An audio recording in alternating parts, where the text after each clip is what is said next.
Welcome to Illegal Dog Fights. And today, we're going to go over a little bit more on e-collars. They're a little bit controversial, but they are very effective. And as I said last time I spoke on e-collars, if you're not cruel, the e-collar is not going to be cruel. So, if you see here, this is the remote. Both dogs, both Jack and Juliet here, have the e-collars on. So right now it's at Jack, that's at Juliet. So you see,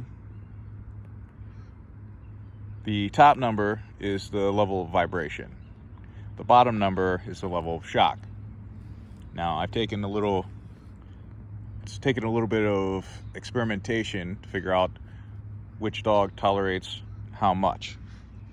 So essentially, through trial and error and just having them off leash, I've slowly bumped it up to what elicits a response from them, and I keep it there.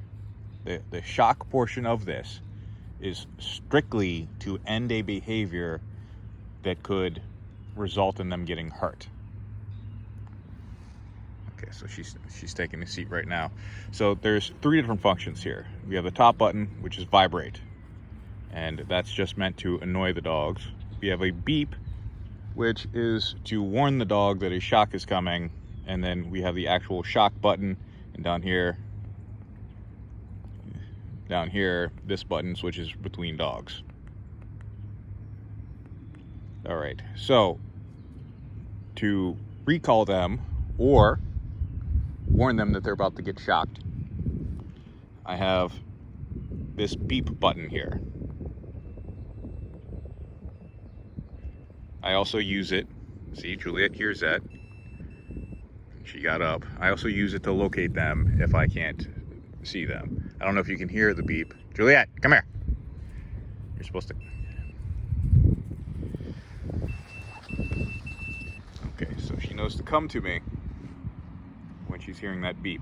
There's also vibrate that is kind of like a, hey, stop that. So typically what happens if they're out at night, and I do let them chase deer and what have you, I will let them go for a little bit. If they don't, come back, I give them their recall command. And this is kind of just a backup for their recall command, because the dogs, sometimes they're overly stimulated. Maybe they hear me, but it doesn't register with them or what have you. So I have this to vibrate, kind of gets their attention.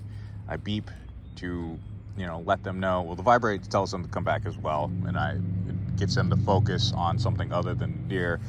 And then I have that shock option as well of, no, seriously, get back here now.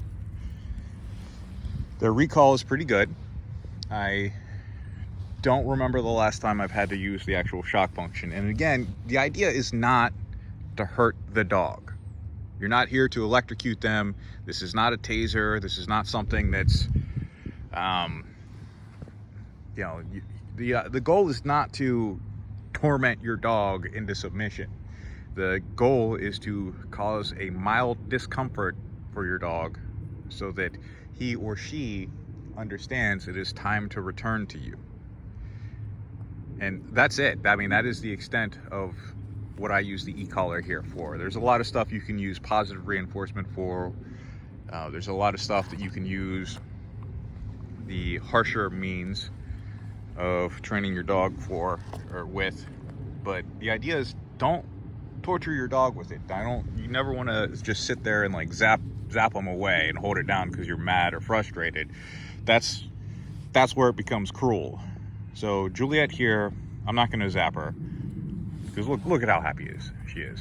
It's to elicit, it's to condition the dog to respond to the stimuli that you are giving them. In my case, it's a whistle, it's a command. Now, there's other things you can do with these. If you are in an area that has venomous snakes, such as rattlesnakes or copperheads, king cobras, what have you, you can use these. You expose the dogs to the scent of these snakes, and when they show interest in these snakes, you do zap them. You do elicit a pain response for them, a mild one, but it teaches the dog to ignore that scent or ignore that sound, such as the rattle from a rattlesnake or a cobra, the scent for a cobra. So e-collars are very useful. They can teach your dogs so many things, but again, you have to do your due diligence in understanding how to use the e-collar so that you are not using it improperly and causing harm to your dog. If you're not cruel, the e-collar will not be cruel. But if you don't have the proper training and understanding of how to use this training tool, that's all this is a training tool, then you are going to be cruel to your dog. I hope this helps. I will perhaps demonstrate how to use it a little bit more later on. Like and subscribe for more illegal dog fights.